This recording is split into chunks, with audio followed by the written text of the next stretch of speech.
All right, hello everyone. I just got some pink banana seeds in the mail, Musa Velutina, and I'm super excited about. I almost dropped some. That would have been funny. So anyway, I ordered these seeds online. They took about a month to get here, but I'm excited they finally did. I would love to have pink bananas. They look really cool. And so the process of sprouting banana seeds is a little bit painful and tedious.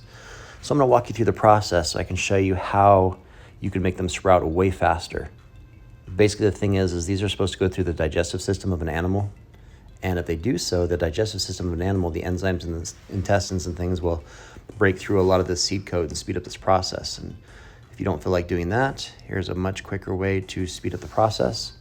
So this is called scarification, where you take a file and you work away some of the outer coating. That seed coat is going to prevent moisture from activating the embryo. This is to make sure it doesn't start sprouting inside of the intestines of an animal, because that wouldn't be very useful for the for perpetuation of this particular plant. And so by wearing this away, you're mimicking digestion. You're allowing moisture to get access to the embryo, and once the embryo comes out of dormancy, it'll start sprouting. So as you can see here, I broke through the seed coat. See that little white speck right there? That means I'm right about to the embryo inside of the seed coat. Just doing a notch on each side. See, you can see it there. You're gonna do that to each seed.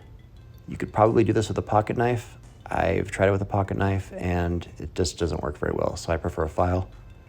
Just do about that much. And most seeds that require scarification, or most seeds that take forever to sprout, it's usually because the inside of the shell of the seed is waterproof.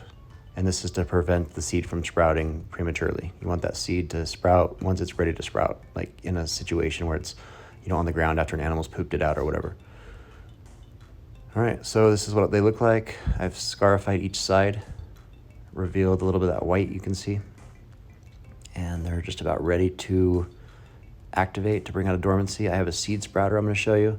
This is what I like to use to activate my seeds before I put them in the ground. A lot of people use these for microgreens, the microgreen sprouting trays. Anyway, here's all my seeds.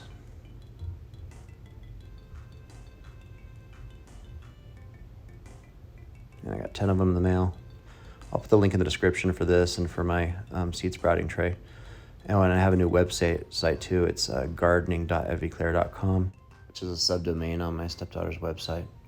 But anyway, thanks for watching. Hope you guys have a good day. Don't forget to subscribe.